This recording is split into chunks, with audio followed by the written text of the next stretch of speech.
Hi, everyone. Thank you so much for joining us today for Circularity in a Pandemic Lessons from a Resilient Restaurant. I'm Christina Grace. I'm CEO of Foodprint Group. We help food and hospitality businesses eliminate waste through our zero waste program, and then we provide online tools to measure the environmental impacts of waste reduction and recycling efforts our clients have put in place. We are so thrilled to be part of Circular City Week. Circular City Week is a collaborative festival of events highlighting best circular practices such as reuse, recycling, and upcycling that are transforming urban industries and our city. Before we dive into our session, we have some Zoom business. The session will be recorded and the video recording will be available for download from our website. All attendees will be muted for the entire time. Please share your questions via the webinar QA feature. The webinar, while we will not be presenting today, you can see there are some slides scrolling in the background. We will provide some resources afterwards. So when we send out the follow-up materials, we'll provide a link to the video and links to some tools and the slides that you are seeing right now. So today we are going to discuss what it means for a restaurant group to implement zero waste program while navigating COVID. COVID has had such devastating social and economic impacts around the world. Here in New York City, the food and hospitality sector has been hit particularly hard. Since March 2020, over 1,000 restaurants have closed their doors in New York City permanently. At the same time, from a zero waste perspective, COVID has fueled a plastics pandemic with exponentially higher usage of single-use takeout dishware and pervasive PPE. It's disrupted hauling services, including causing New York City to put a pause on a residential compost program. And in so many ways, this pandemic has put a spotlight on climate change and the need to move from a linear to a circular economy and to do that fast. I am so excited to introduce our panelists. We have Lauren DeSteno here. She is Corporate Executive Chef at Alta Marea Group, a company known for world-class restaurants, including Michelin-starred Marea and I Fiori. She has been with Alta Marea since 2009, which says something really great about the company. And she's worked for other well-known establishments, including 11 Madison Park here in New York City. We also have Jacqueline Hawkreader, Foodprint's Director of Client Services. Jack is responsible for our zero waste service delivery and customer success. She has a diverse background in corporate and municipal sustainability with a focus on zero waste and a master's in city planning from Cornell. She has championed our work with Alta Marea Group on the path to zero waste. So we're going to start with you, Lauren. We're going to jump right in. And let me just stop sharing my screen so everybody can actually see you. Here we go. All right. So tell us a little bit about Alta Marea Group and what motivated you to take on zero waste program amidst the challenges and uncertainties of COVID. Well, for us, this was a goal for quite a while. I know, Christina, you and I had been speaking about this for years, up until implementing it this past September. And I think for myself and for our company as a restaurant group, you can't help but notice how much, waste you do cause, no matter how, mindful you're trying to be about it. It's just the nature of the business. There's always going to be scraps and trim and, packaging that you don't want to be coming into the restaurant anyway. So when COVID hit and we had to drastically cut down our staff and really pare down to bare bones, not only of staff operations, but of restaurant operations, it was kind of almost a better time to roll this out because there was way less people in the restaurant. We weren't using as many products and it was all managers. So we had people that were really vested and really interested in making this program a success. And doing it along with your team made it so seamless and so easy. We would not have been able to do it otherwise, I assure you that. But yeah, it kind of just came to a do or die moment, and it seemed like the perfect time to get it going. Well, we're so glad that you did. We talk a lot about all of the benefits of zero waste programs around, particularly around environmental benefits, carbon savings, getting toxic plastics out of the environment. We talk about cost savings for a lot of the work we do, but we also hear that we're working with clients who feel like they have to do this for themselves, but also that their customers care. I'd like to hear you talk a little bit about kind of the motivations and internal and customer wise for taking this on. Well, I think to your point, one thing that the pandemic, among many, has really shown us is just how much waste we can produce. And with everyone being home more, it's in your face every day. What's coming out. So that was a big driver for us. And honestly, the impetus for this was us first. We just felt like it was for us to be involved in this industry. It was our responsibility to make sure that we were not leaving a tremendous footprint behind in the work that we do. And we have a fantastic client base. Our customers are absolutely amazing, and the ones that have reached out and heard about this really think it's a wonderful selling point of the restaurant beyond just the experience that they have when they come and visit us. So really it was us first. It was really about us and just doing the right thing for the environment and for the world, and then hoping that our customers were going to be on board with it, and they have been. It's been really great. That was awesome. So Jack, you have been boots on the ground here. Would love to start by talking a little bit about what it means, what it meant, what was actually put in place at Alta Marea Group and at Marea and iFiore, and a little bit about what had to be done a little differently because we were doing this during COVID. Sure. Yeah. I mean, I think that in terms of COVID, at Foodprint, we've had to figure out how to deliver a program completely remote in general, which is, it's exciting because we get to work with other countries and extend our toolkit further. And we are doing that with a number of clients, but in the context of Marea and iFiore, and Alta Marea Group in general, because we were located in New York City and they were interested in working with us, we did still retain a number of the traditional program aspects. So we were able to be on site for a few key pieces, which we felt absolutely safe doing because both groups are wholly committed to doing this safely, which was great. And so that said, we definitely limited our time on site to what was essential as we were building out our fully remote programming. And we did employ a few remote aspects, such as our employee training. We did a training video this time around, which typically we give PowerPoint presentations in person, on site at a few pre-shifts or lunch and learns for different corporate clients, just to make sure that we're able to reach all employees. But now we have a remote training video, which actually has made our program more flexible with busy office environments, and also with sort of staff who are here one day, not there the next, or maybe some quick shift changes happening due to new COVID protocols or so on and so forth. So it's enabled us to be a little bit more flexible with our program delivery and also help our clients in that way. I would say another change was our pre-launch and launch day checklists that we made for Lauren, because for iFiore, since she was on site with me all day for Marea for the launch, she implemented a lot of the launch in tasks that needed to be happening at iFiore, which is great because with each rollout that we do, the more empowered the client site leads are and the less they need us, which is sort of a sign of success for us. Yeah. That's great. So talk through some of the program highlights. Like what'd you put in place?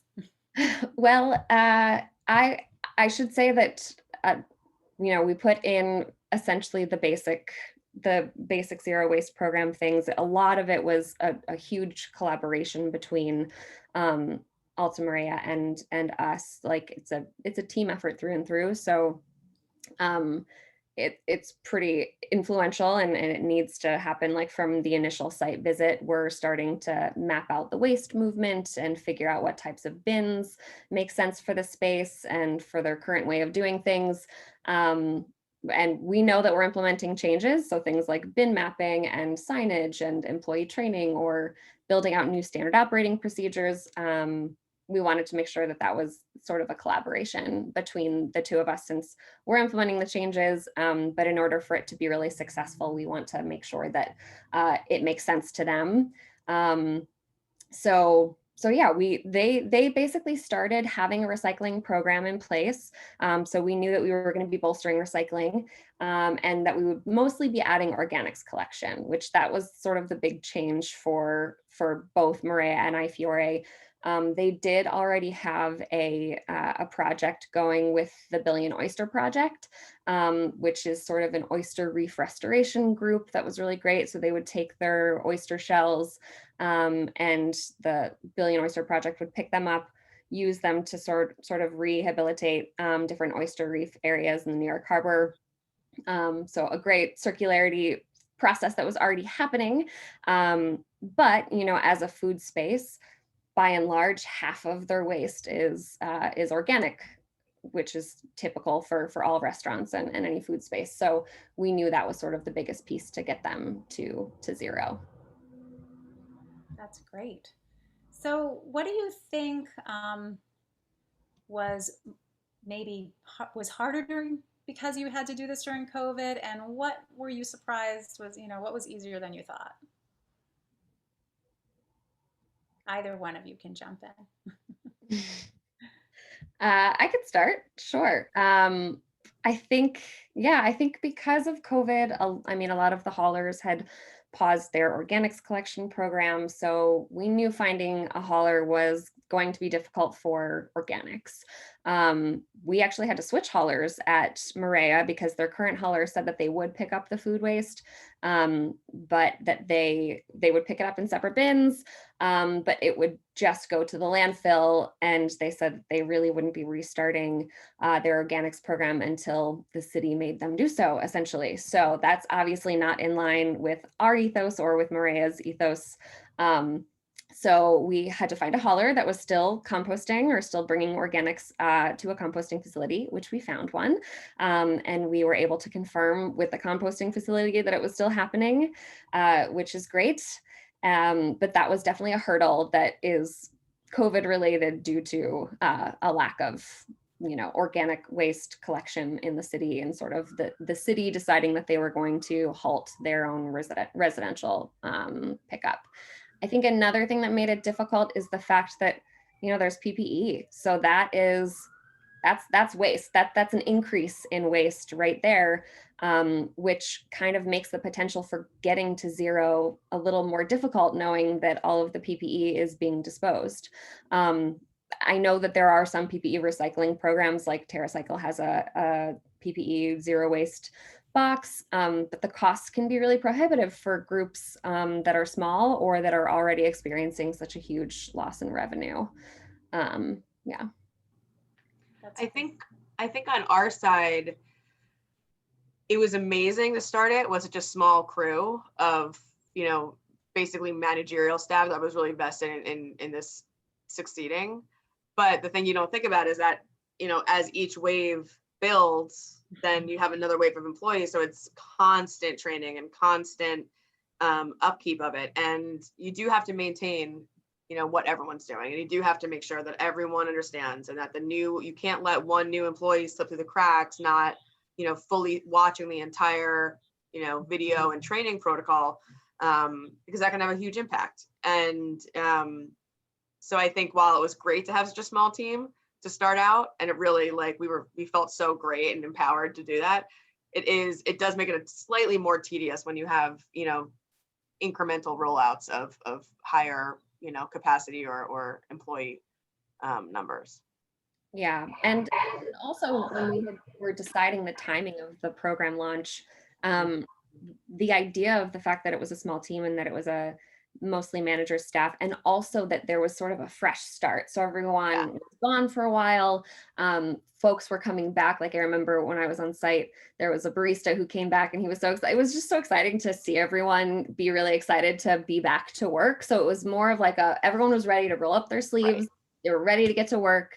Habits had already kind of left their brain because they weren't Right. on site for a while. So it tends to be easier to start a program and to start something new in like a new restaurant opening, for instance, because habits haven't already formed.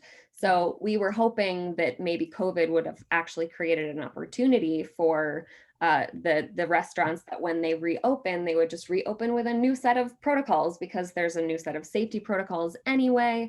And that did happen for a number of things, but obviously the employees sort of coming in staggered and rolling in outdoor dining, then indoor dining, and then back to, sort of the back and forth.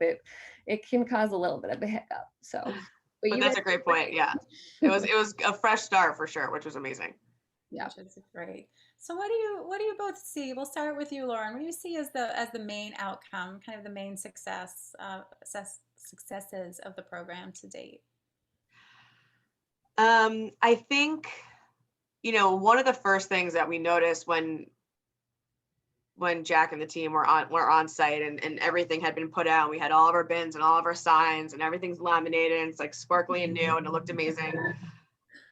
Once we actually got into service and then realized that, the night was almost over and we still hadn't taken out any of the garbage because there was little to no garbage in the bins. We just all kind of kept walking around and like picking them up. Like, do you feel how light this is? This is crazy. So that was something, you felt such an immediate impact of the work that you were doing to, redirect what was always just going into the garbage can. So that was huge. That was a really, really amazing moment for us. And then I think when you see, and Jack saw it, I should probably, give an anecdote about this, but when you see people going to throw something out and they go to reach for a bin and they stop themselves and they look at what's in their hand and they're like, you can see them thinking through like, wait, this is recycling. And they put in the recycle bin. Or other employees coming out and saying, well, maybe by the POS, the service stations, when we have printers, we should put a little container to put the printer paper in there because that goes in the recycling bin. That's not trash. So, people coming up with these ideas on their own and seeing where we can, add additional areas to improve on it was really, really exciting for us. That's great. How about you, Jack? Yeah, I love those little anecdotes. That's definitely like, that makes my job for sure. I mean, I think the biggest outcome is that consistently since the start of the program, they've been able to divert about, like, on average, I think 85% of their waste is now going to other areas. I mean, that's just incredible. I think last month the diversion report was 83.5%, so it was a slight dip, but the highest month was at 87. So they're so close, and we just launched this in mid-September. I mean, it has not been that long at all, even given the PPE being an additional waste stream. Like, Yeah. I mean, they're doing an incredible job on site. So that's definitely a huge success. And I think part of that is the leadership being really involved. Like, Lauren is super committed, and I know that's not always the case on site. So you have to find the champions on site. So in addition to Lauren, there are great, there's a zero waste site lead at each of these places that are really interested in and are good at tracking the waste and sending me their waste numbers, which I'm excited to say that we're going to start launching the Tracks app at both of these sites too, so that will get a little bit easier for them, because porters will be tracking their waste directly onto a shared tablet. And then they're filling out compliance scorecards on a monthly basis and sending those to me. So the outcomes are like changing the behaviors, keeping the habits forming, understanding where there's, contamination, and because like, it takes a while, and recycling is really confusing, and some things seem like they should be recyclable and they're not, and it's, a technology reason at the MRF is the reason why it's not. So it just requires a back and forth and an understanding that's sort of a consistent, ongoing collaboration and touch point to keep it going. And I think they've just done a good job at staying on top of those things. That's great. So what is next? Just world domination. Perfect. I think, for us, we when iFiore reopened, we launched it there. We have, a number of more properties in New York City that we would like to get rolled out to. I think the next project for us is a new concept that's opening in the fall, that we will begin the concept with the zero waste program in place, and just continuing to work on, like Jack said, just continuing to stay accountable, make sure we're checking in, make sure we're, counting contaminants, and recorrecting where we need to. That's great. So last question before we open up for a couple questions from our participants. What advice would you give to a restaurant group, particularly one right here on the ground in New York City, who's looking at taking this on? I would say the biggest thing, this had been kind of top of mind for me for years, but it felt so overwhelming. And I think having you guys and your team and your system there is the only thing that made it really manageable, because there's so many nuances to not only the system, but to hauling and waste removal. And, we would be on calls and then find out that glass doesn't necessarily get recycled and it gets turned into landfill cover, and like just things that would blow your mind. There's so many little bits, especially being in New York City, where regulations can be a little bit tricky and confusing. So that would be my biggest advice, is that if you are interested in it, enlisting help of experts really makes it a seamless process and makes it one that's enjoyable. And, for any of you that don't know, when you start this process, they make a little flyer for you and you put it up so that the staff knows what's coming, and it has really interesting details and data on it. And even just that was like the biggest spark for our staff to kind of get excited about it, because it's little things that you would never, realize or know. So it can seem overwhelming or daunting, but we're a huge restaurant. Marea is a huge restaurant, and everyone's on board, and it's been going pretty well so far. So it's definitely a possibility, and a fairly easy one to implement at that. That's great. How about you? Yeah, I would say advice would be, I kind of already mentioned this, but having a champion on site, like not everyone is going to be as excited about where the glass is going as Lauren is. But I think that definitely having someone who has boots on the ground like that's the success of our program, is if we can empower someone to move forward the mission, because we can roll in, we can put the signs up, we can put the bins up, we can determine what the best flow is for safety for moving waste bins, and what makes the most sense with the way that the system is set up at the operation currently. But then we leave, and this is a program that needs continual reminders. So tracking is so important. And the compliance scorecard, which is just, it's a simple set of checklists to have. Will, who's the site lead at Marea, he walks around every month and makes sure that the bins are still set up according to the bin map, and that he counts the number of contaminants in the bins and then explains what they are in the notes to me, so that it's just constant little pieces until we can really get the habit formed. And I think having someone there on the ground being able to do that is huge. And also, tracking, the one thing that I'll say about tracking is that's what impresses your leadership. That's what impresses corporate leadership. Like if there's a goal at the top to, sorry, I have a noise. But if there's a goal at the top, um, you're going to wow them by the diversion numbers. Like I think Maria has diverted over 22 tons of waste since they've started. Like that's huge. That's wonderful. And that's the kind of numbers that gets the resources that you need in order to keep the program going, in order to roll the program out to new places. Um, that's, it's great brand recognition. Like there are so many employees that care about the environment and want to work for places that also care. And I know that staff was already there at Maria because it's sustainable seafood. They have a lot of sustainability ethos and values in place already.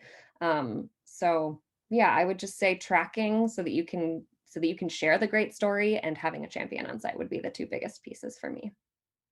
Excellent. So I see some questions from our participants, and I'm going to just jump in and answer a couple. Other restaurants following our system here in New York City, some great examples are Bread's Bakery, who has achieved zero waste, which is 90% or better diversion from landfill and incineration.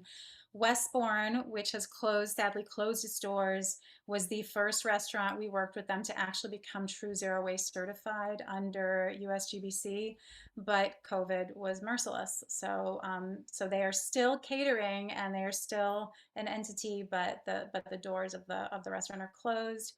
We work with Dig In. So I'm happy for anybody to reach out to me directly afterwards to get more information on that stuff.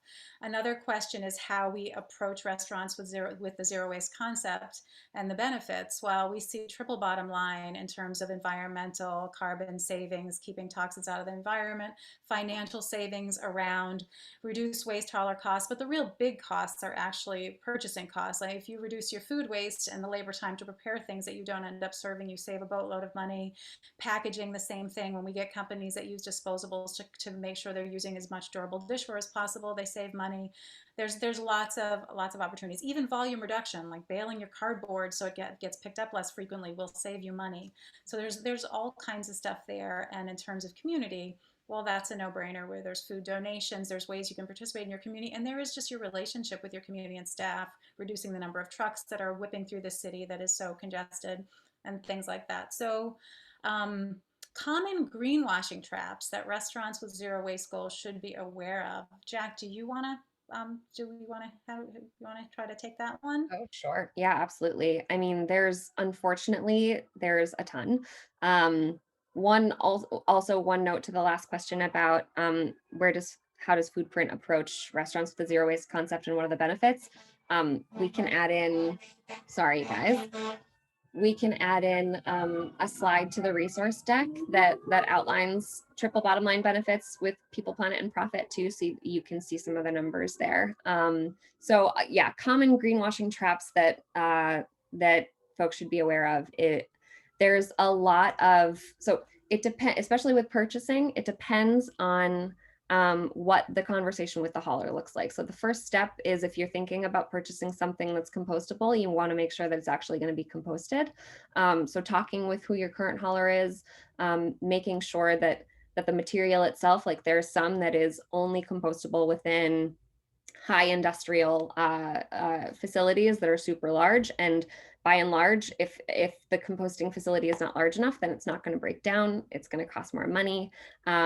And also, a question for the hauler would be, are these things screened out? Because some places that accept food scraps will take your compostable serviceware, but they will screen it out along with your compostable bag, and only compost the food, and then they will put all of the compostables into the trash. So you're essentially spending money to put it into the trash anyway, and then once it goes into the landfill in an anaerobic environment, it releases methane gas. So you're actually not, it's like you're spending more to actually do the harm that you're trying to thwart yourself from doing. So and then there are a lot of compostable products themselves that need to have a certain label. So there's BPI is one of the labels that we definitely look for. That's good.